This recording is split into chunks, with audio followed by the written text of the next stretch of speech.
Dudes, welcome to Splat from the Past, the only 80s themed horror sci-fi show where things could get totally radical. Now today, we are going to be doing a tribute to the late great comedian. He's a comedy pioneer going back to the days of vaudeville, W.C. Fields, and I will be interviewing his great-grandson, or grandson. I can't. I have to ask him which one. His grandson, Ronald J. Fields. Ronald, of course, has written books about his grandfather, and he has also made a documentary about him that was on PBS back in the 80s. And he's an award-winning writer of television and so forth. And it's going to be great to have him on today. And W.C. Fields, if you haven't seen movies he did, like My Little Chickadee and The Bank Dick and David Copperfield and so many great movies he did, check him out. He is a pioneer of comedy. Unfortunately, he sadly was self-destructive as well. And we're going to get into all of that today. And it's going to be great to talk about W.C. Fields. I love doing tributes. So yeah, here is my interview with Ronald J. Fields.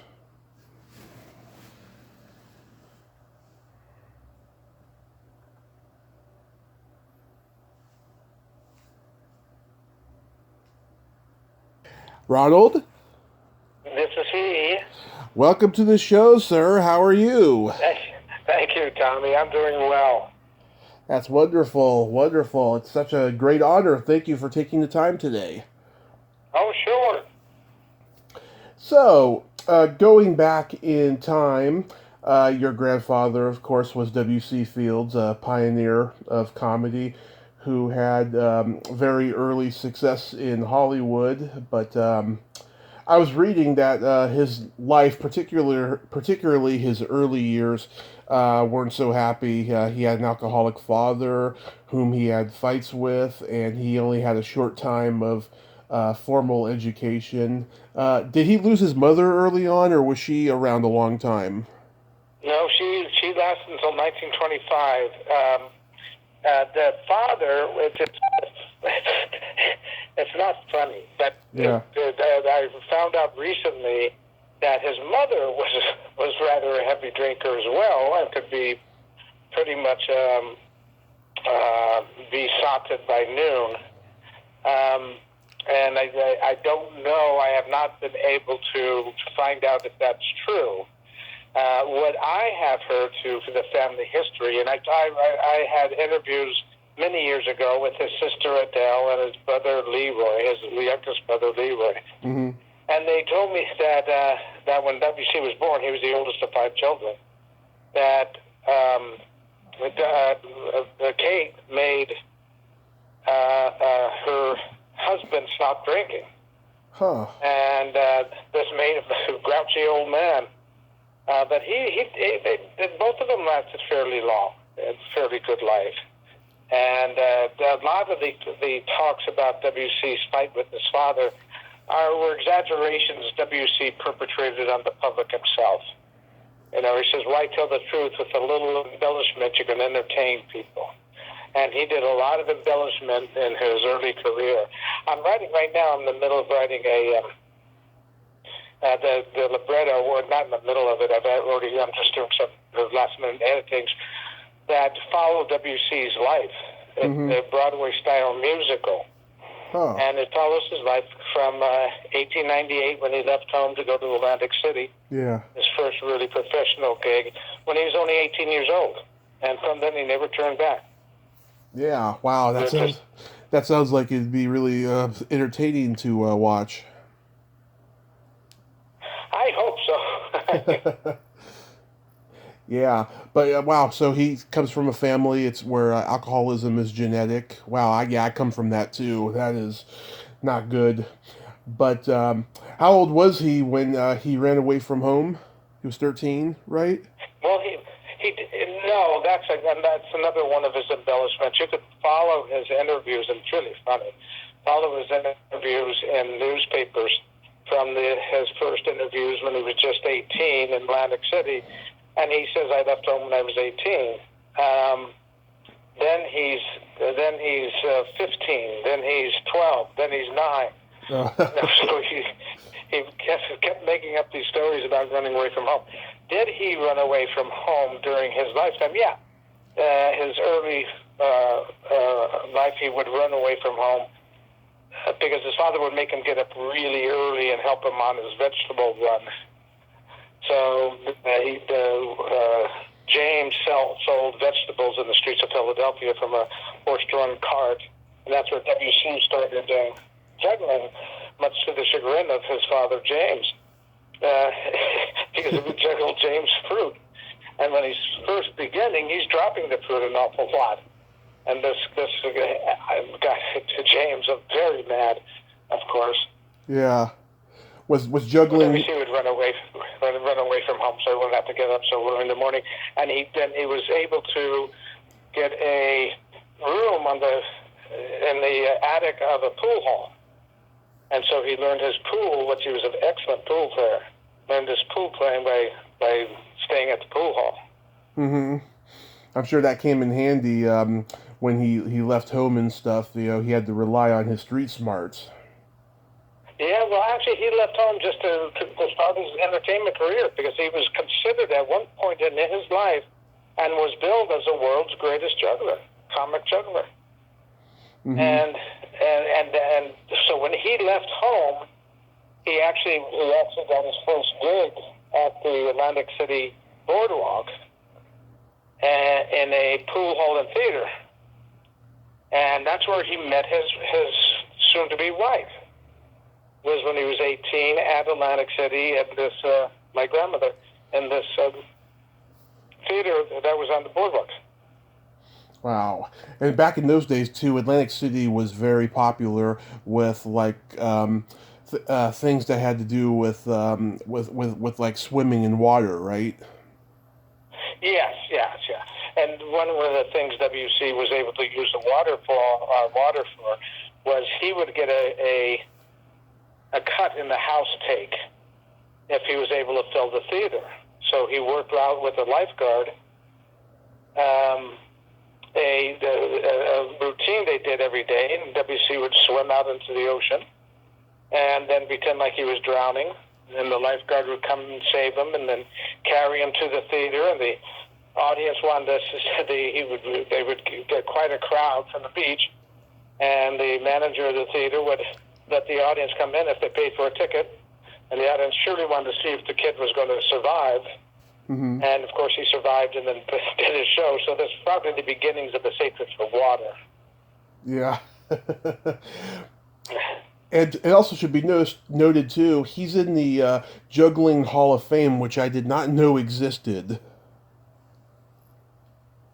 Yes, he is. That's right. Yeah, wow, that is so cool. Yeah. Was juggling his a way from escaping from what was going on at home? It's just he was a very ambitious fellow. I mean, he really, but no, as he described it, he had a fatal facility to juggle. That his hand-eye coordination was incredible, and he liked going to the theater to watch the vaudevillians come through Philadelphia. Mm-hmm. And he just had this desire to be an entertainer. And his sister told me that he didn't start off a comic juggler. What would happen, he would be a very serious juggler, but what happened if he dropped a ball or dropped a club, he would get so mad he would throw down the other balls, and the audience thought it was bad.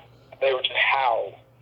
And so he turned a serious thing very quickly, probably within the first month, turned a very serious juggling act into a comedic act. So he was considered the world's greatest comic juggler. Yeah, that's what I was going to ask next. He knew that early that he was funny and that other people thought he was funny. Yes. In fact, what Adele told me, his sister, was that WC had that younger brother, Walter. Mm-hmm. And she said, everyone in the family thought Walter was a comedian, not WC. That Walter was the funny one.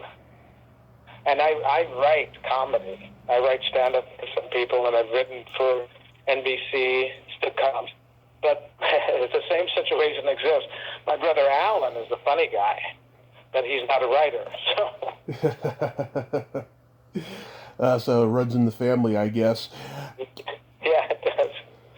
So he got on the vaudeville circuit. Do you know who else was there that he played with? Well, years later, he played with Bert Williams, who said he was the funniest man and the saddest man he ever met.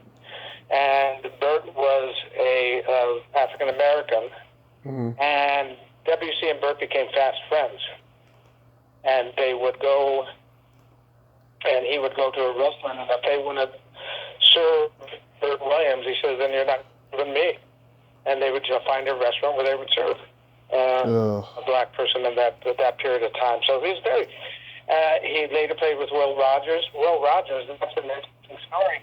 In 1901, now remember, WC's only 21 in 1901. Yeah. He's signed up for the Keith Orpheum Circuit, which was the biggest vaudeville circuit in the world.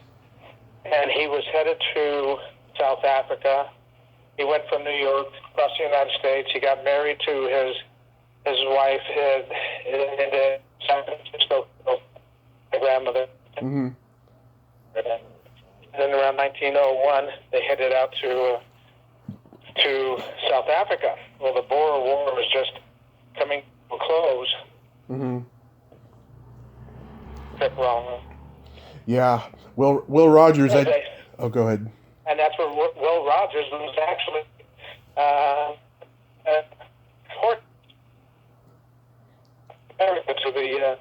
to the Boers in South Africa, and that's where W.C. met him before Will Rogers was a cowboy. Yeah, I did a tribute to Will Rogers about a month ago. I interviewed a guy who wrote a book about him back in the 90s named Ben Yagoda, and he sent me a copy of the book. It's a pretty interesting book about Will Rogers. Yeah. Was the Marx Brothers there? 'Cause I read that they had trouble following WC on stage. I've heard that too. I don't recall at what year he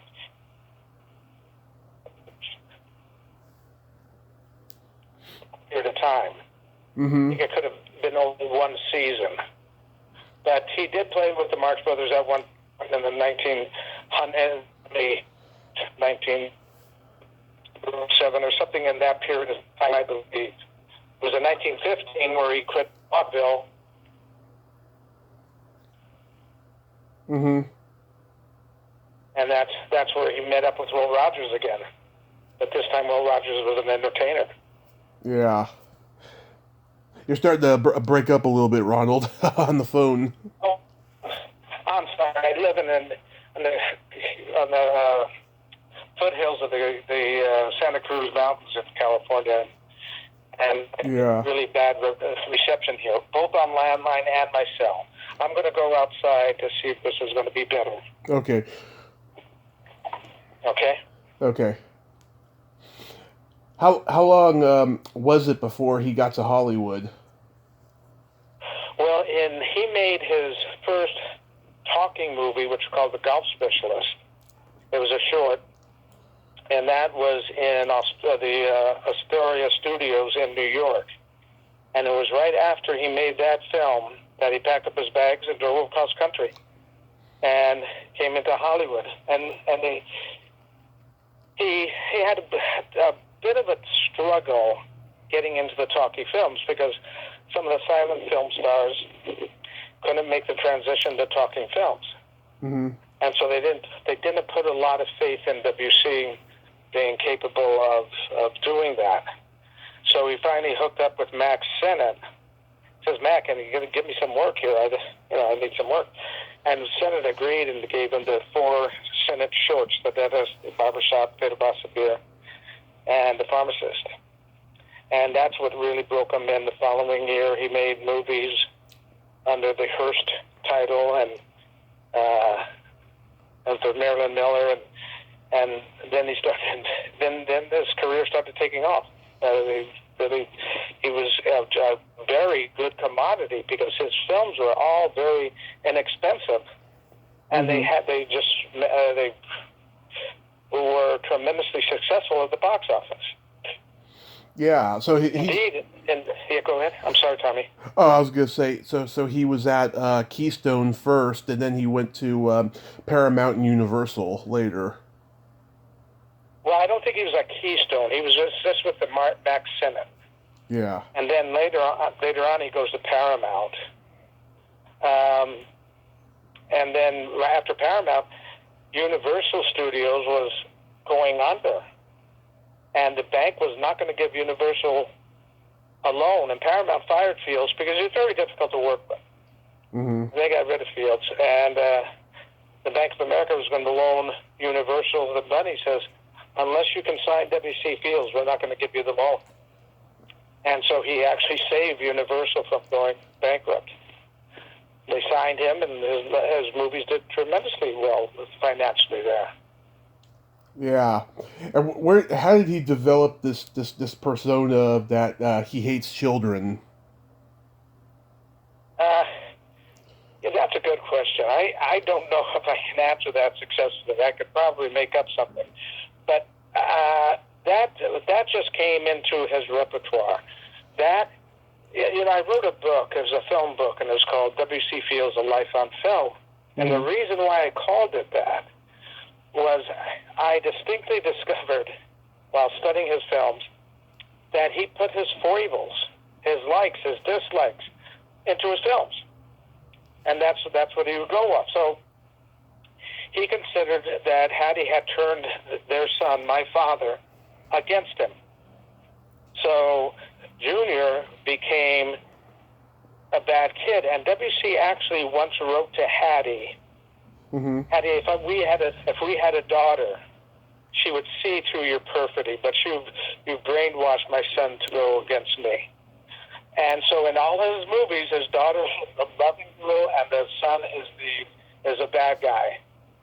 And that's what he did. So one of the things I probably could say is he probably didn't like performing with children, although he insisted on performing with Baby Leroy. But and that's so when he goes into his movies. In fact, I'm sorry. That is it. Probably developed. Anyone who else small children, it probably developed from the fact that he felt his son turned on him.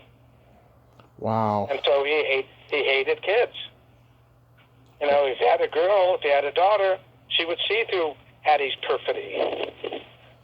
And that's how it plays out in all his films. That basic line of thinking. Wow, that's pretty sad. Yeah, but that's a pretty good theory though on how he developed that persona. But that is pretty sad. Yeah. Yeah, and the talking asides that he does in his films that came from that came from Kate, his mother. Mm-hmm.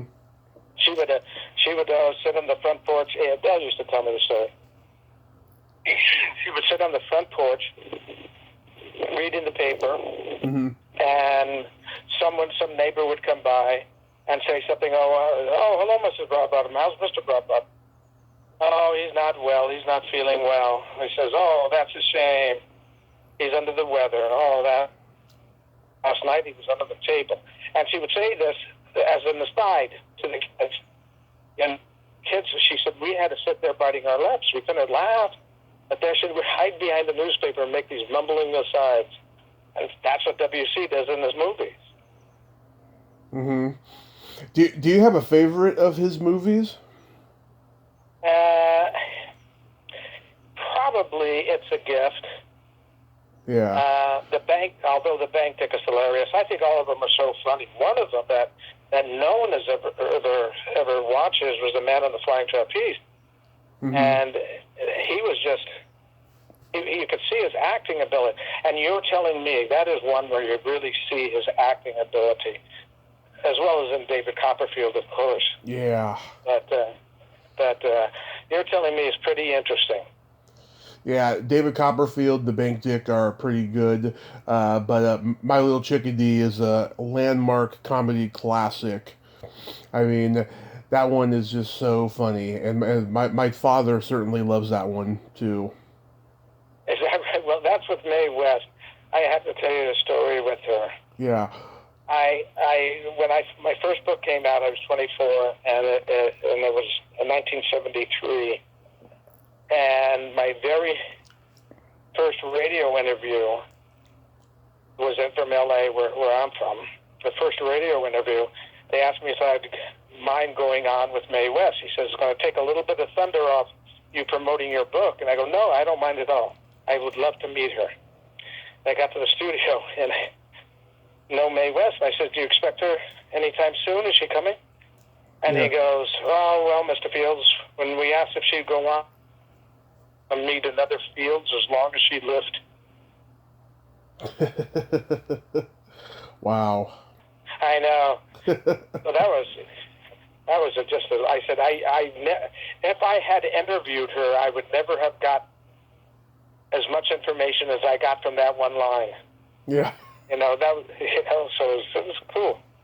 Yeah, she was a one of a kind pioneer, Mae West. What was? Right. But do you know what her relationship was offstage with WC? Yeah, they couldn't stand each other. They couldn't stand each other. Yeah, that's why she didn't want to meet another Fields as long as she lived. Wow. There was what happened is they had a nice relationship, which I chronicle in my first book. Mm-hmm. A nice relationship in the beginning of making the movie, but once the camera started rolling, each was trying to steal the scene from the other. So My Little Chickadee is, in my opinion, is not one of his best movies. In fact, in terms of storytelling, I think it's his worst. Huh. But in terms of scenes, you break down that from scene to scene, it's hilarious, just as you said. Yeah. You know. Do you think maybe because you know about what was going on behind the scenes, you can't really get into the movie?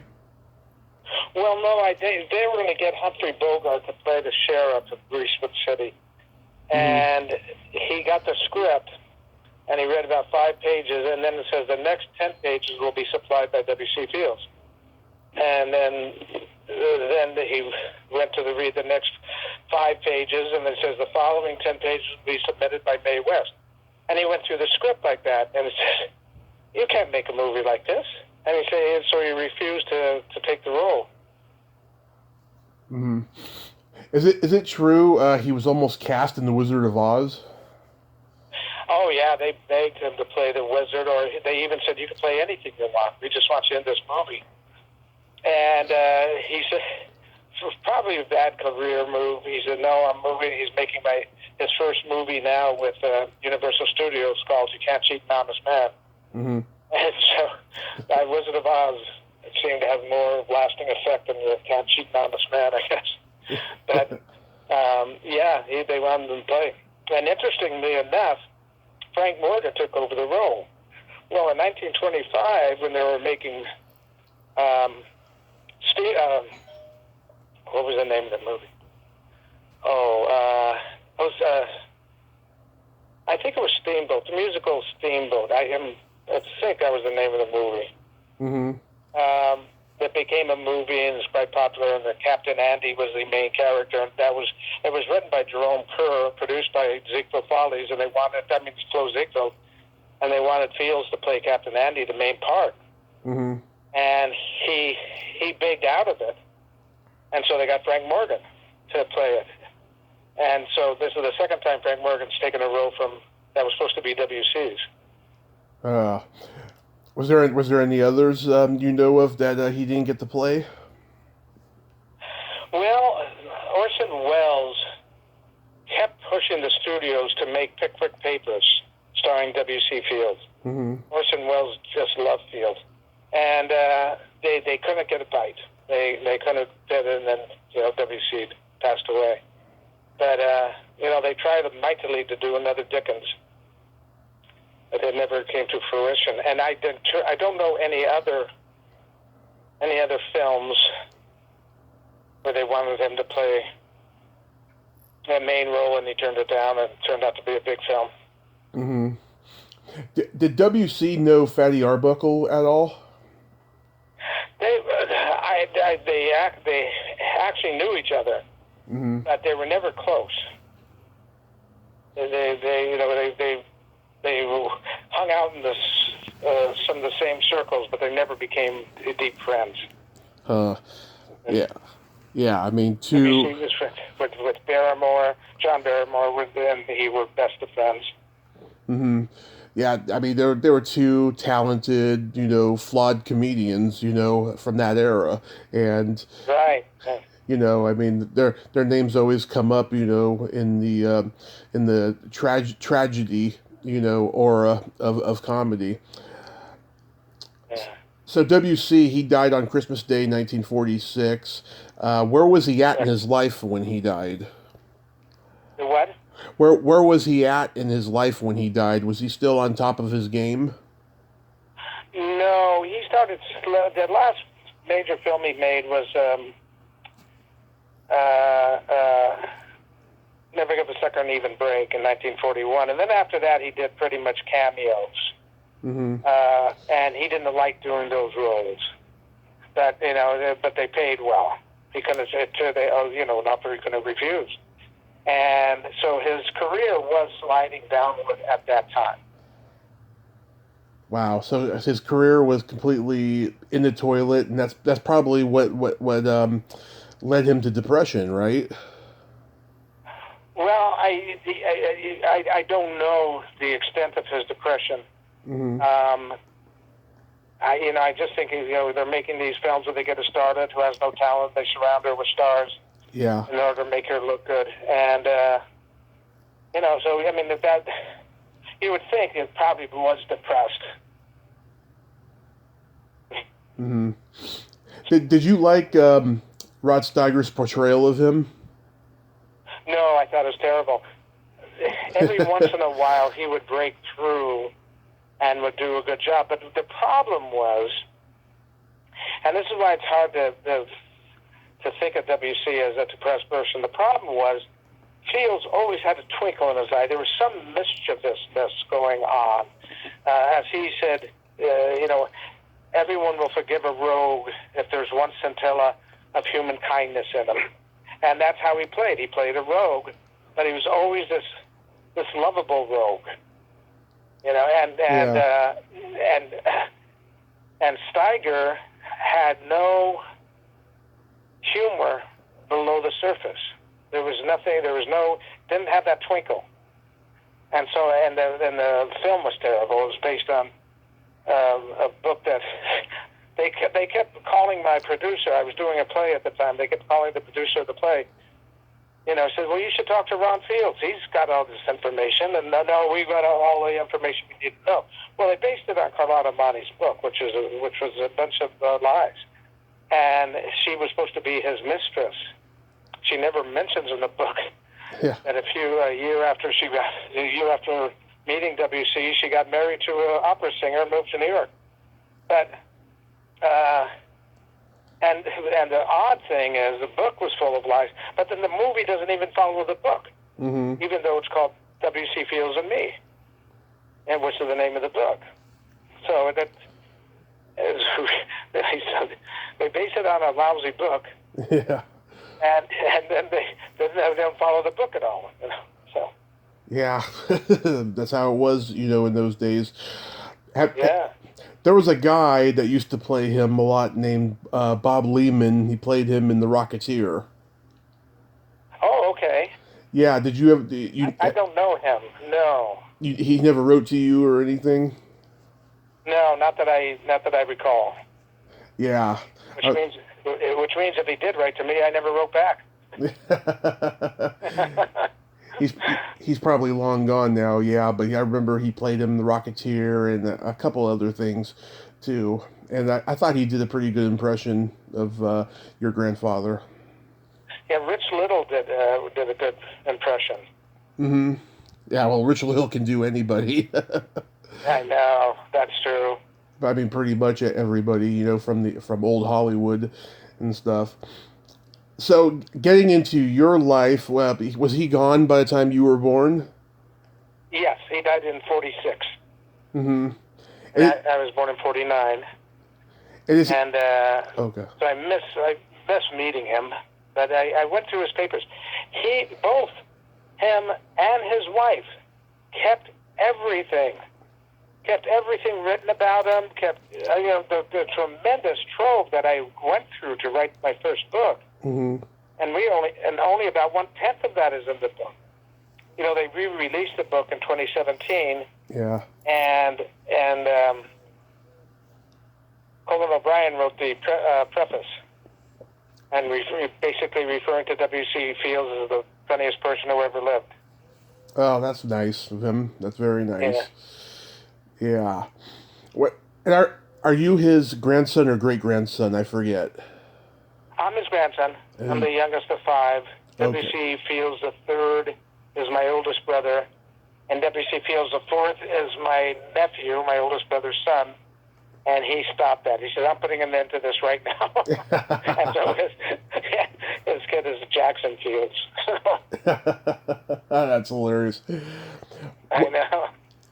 What was your early trajectory? Did you want to be a performer like him? No, no, because I have no talent for that. I got fired from every single job I ever had, and that includes paperboy. Who gets fired from a paper route? Yeah. So I had to become something, and people along the way, growing up and in school, urged me to become a writer, and that's something I always wanted to do. But I'd always say, if only I could write, but evidently I can. And so I got into a profession where I can't be fired. So I became a writer and had a good run so far. So far, so good, as they say. Yeah. How old were you when you discovered that you could write? Well, my mother used to, when I was in grammar school, she was a teacher, and she used to tell me, "Oh, so and so passed away. Can you write a note?" I go, "Why me?" She said, "Well, you got something there. You got something special." So I learned early I could do it. I never had confidence in it. And then it wasn't into college where I wrote something in the classroom because I forgot to do my homework and then read it and got the score, and the professor says you either found yourself in writing or had a good friend who wrote this for you. And so I had to convince him I actually wrote it, and I wrote it in class. And so he says, I want to follow you all the way. Then I went to get my master's and was going to go get a doctorate afterwards, and my master's professor, the advisor, said, no, what I should do is I should get out there and write. You should be a writer, Ron. Now that he was either being truthful or just said, you're a dummy, you don't belong in academia. But it could have been either way. Yeah. So the first book you wrote about your grandfather, was that the first thing you did professionally that sold? No, I sold poetry was the first professional thing I wrote for a big magazine. I forget which one it was. It was like Red Book or something. But I sold that first, and then I got an agent, and then the agent, talked me into doing a book on WC, which I didn't want to do. Mm-hmm. I wanted to write a novel, and the novel would be based around beach volleyball because I lived in Manhattan Beach, and circumstances over the years, I never got to finish the novel. But when they told me what the advance would be on the book, I said, well, like WC, you gave me an offer I can't refuse. And so that was my first book, was the WC book. And I see, too, you went on the Tonight Show and the Mike Douglas Show to promote it. Do you have any good stories about those shows? Yeah, I was on the Johnny Carson. Johnny Carson, they called me a month later and had me come on again because I think someone probably canceled. But Johnny was just such a tremendous guy. I was so accustomed to being on these shows and having commercial break and the host talk by me and talk to these stars on the couch. I was very accustomed to that. And so on the Carson show, as I typically did, I leaned back in my chair so we could talk to, Joel Gray, I think, was on the show, and a couple other bigger names at that time. And I moved back, and he grabbed me, took my arm, and I turned around kind of startled, and he says, "You're just doing great." He's talking to me. And I said, "Boy, that's great. What a nice guy." So I remember that. And then I was on Letterman. Commercial breaks would come, and the lights would dim, and he would not say anything.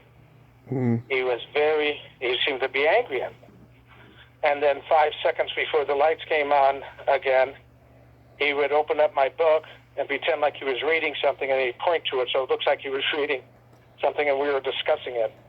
It turns out the producer apologized to me and says, what happened is Letterman had a whole routine he was going to do at the next segment after the commercial, but we insisted that you stay on because you're doing so well. And he got very angry at that. So I took the brunt of it. Oh. And what about Mike Douglas? Mike Douglas was a very nice fellow, too. They took us out after, and I was out there with Soupy Sales. He was a character. Yeah. We had a lot of fun together. And they took us out to lunch afterwards, and it was really pleasant. He was very, very nice fellow. Oh, that's good, yeah. And so how long was it before you started writing for other comedians? That happened. Well, what happened is I was going to go back to my novel, and then a producer who produces plays said, if you're going to do something else on WC, what would you do? And I said, nothing. I don't want to do that. I want to become a fiction writer.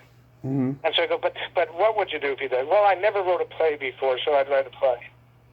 And so he goes, great. Will you do that? Write a play on your grandfather? I go, no, I'm going back. So he calls my agent. My agent tells me what they're willing to pay, and I got another offer I couldn't refuse. So I wrote a play called W.C. Fields' 100 Proof. And it was like a two-man, one-man show. Mm-hmm. It's the end of his career, and the bartender, Marmaduke Gump, is the bartender, and WC plays off him, and he does all his routines. We got a pool table, got a golf routine. It's just a lot of WC's routines. Yeah. And he recreates them with the bartender there. So it was kind of a neat. It ran for 5 years. The guy who played WC was a guy named Richard Paul, who later was the star of Carter Country, the TV show. Mm-hmm. That lasted a few years. Richard Paul. I gotta look that up. How did the documentary W.C. Fields Straight Up come about? Well, that's Robert Whitey, who's now famous for Curb Your Enthusiasm as an executive producer for that. Yeah. He came to our family and wanted to do the rights to a documentary, and so they asked me, what do I think? And I said, well, let me see what they've written down. I saw what they wrote down, and I said, we can't do this. It's lacking a story. It's lacking a story arc. We sign me up for it. If they agree, I'll be co-writer because they already had Joe Adamson and co-producer. And so my brothers, who were lawyers, have negotiated that with Bob, and they said fine. And so I got very much involved in it, and we had terrible fights. But it's one of those good fights. It's no, this scene's funnier than that scene. It's choosing what scenes we're going to put in the documentary.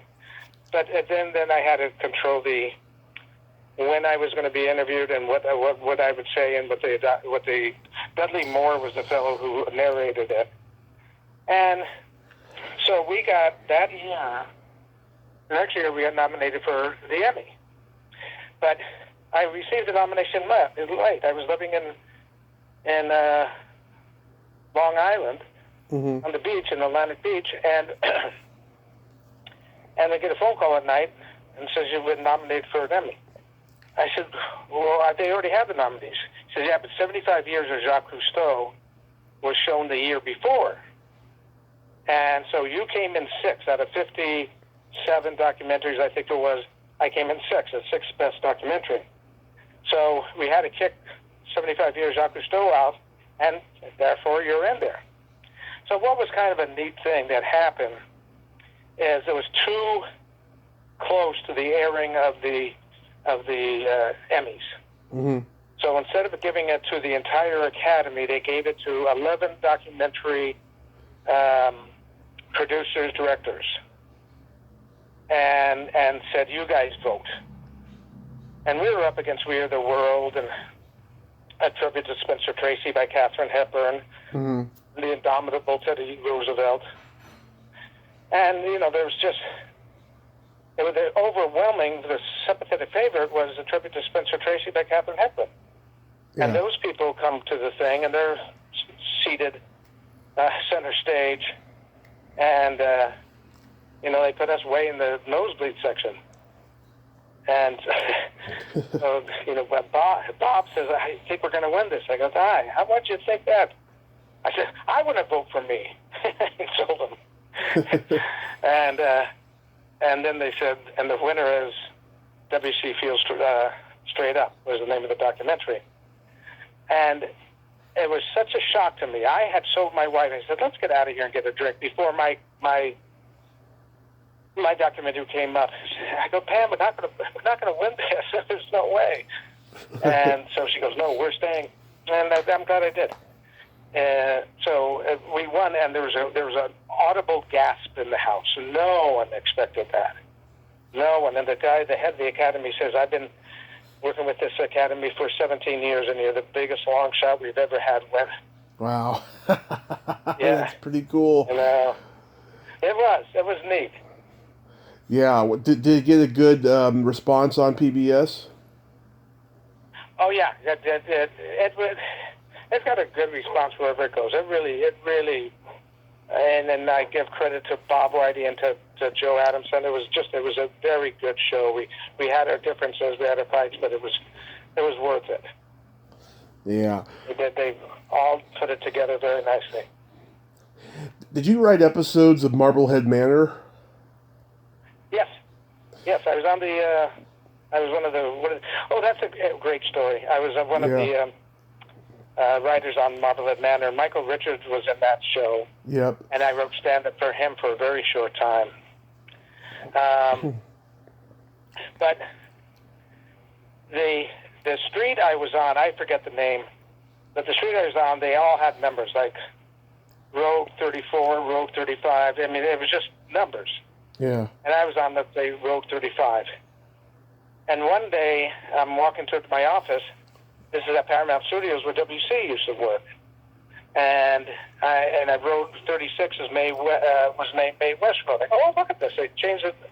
Instead of Road 36, they changed it to May West Road.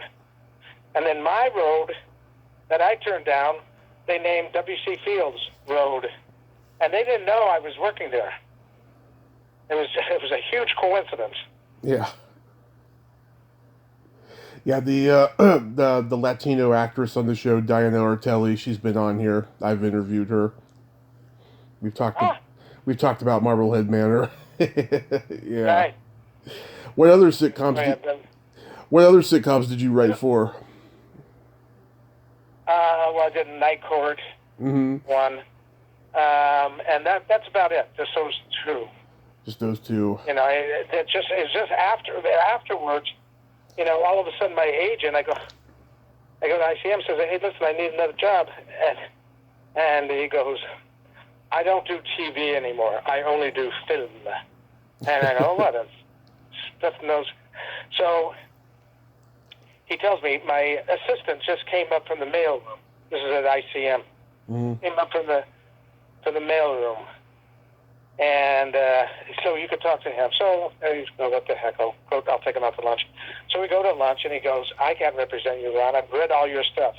I'm not a BSer. I'm laying it on the line. I've read everything you've written, and you're just too good. You need a real agent. You need some. I go, well, why don't you try it, Gavin?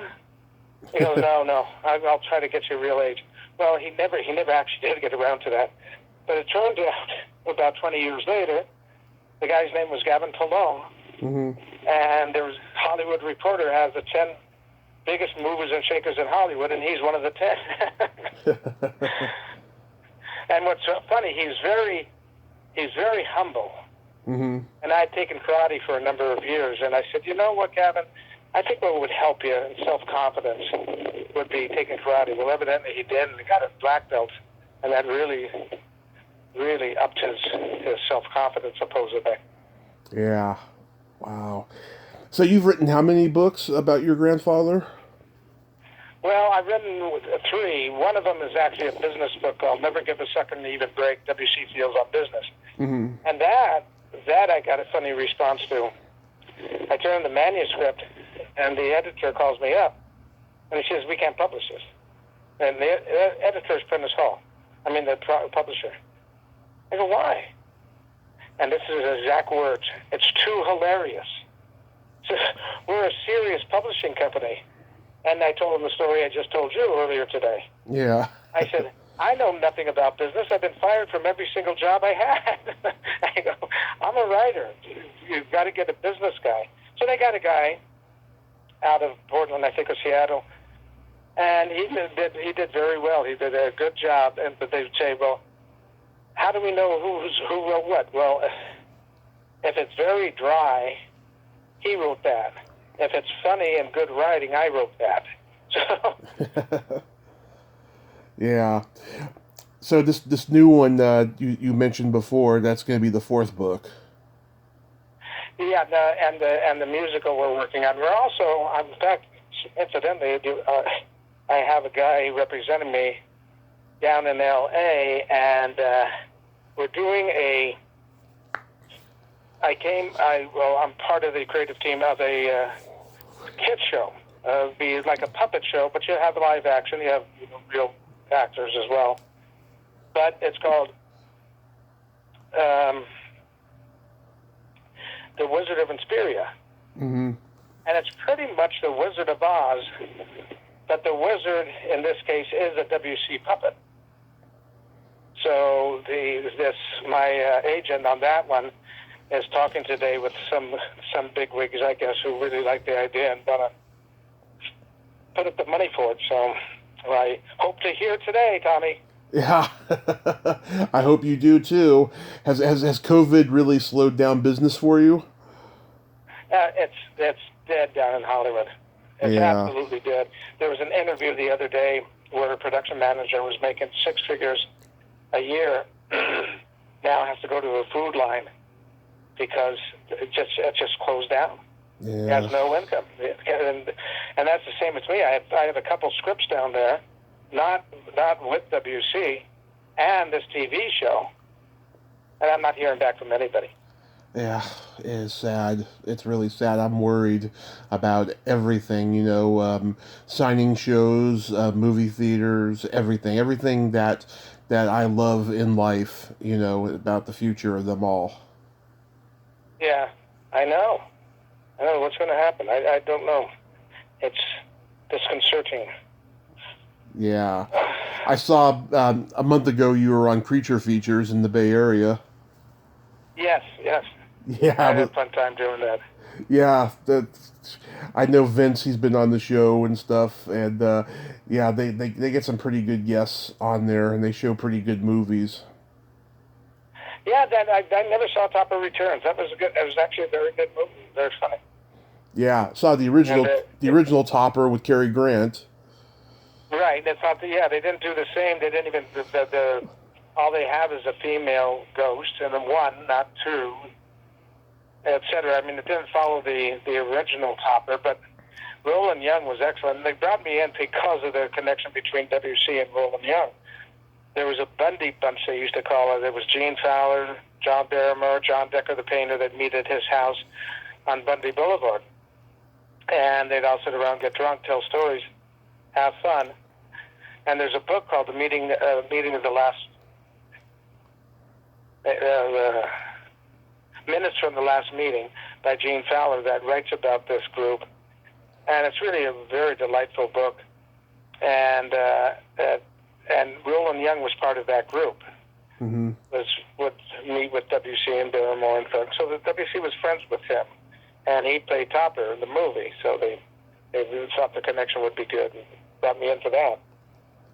So it was fun. Vincent's a very nice fellow. Absolutely.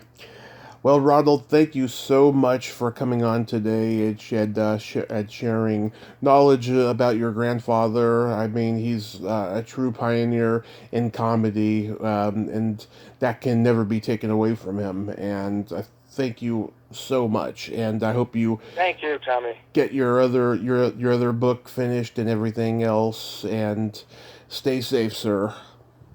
And thank you so much. I appreciate it. Thank you for having me. My pleasure. Have a great day. Okay. You too. Bye Okay. now. Bye-bye. Well, there you have it. Ronald J. Fields. Ain't he a cool dude? Oh, what a nice man. And doesn't he sound just like his grandfather? I loved talking to him about his grandfather, and I'm glad that he's preserving his memory. That is so awesome. If you like this video, everyone, please subscribe to my YouTube channel, add me as a friend on Facebook, join my Tommy Kovac comedian page on Facebook, follow me on Twitter and Instagram, and all that fun stuff. Well, that's all the time we have this week on Splat from the Past. Until next time, this is Tommy Throwback Kovac saying, there's no shame in living in the past, because the present sucks. Later, dudes.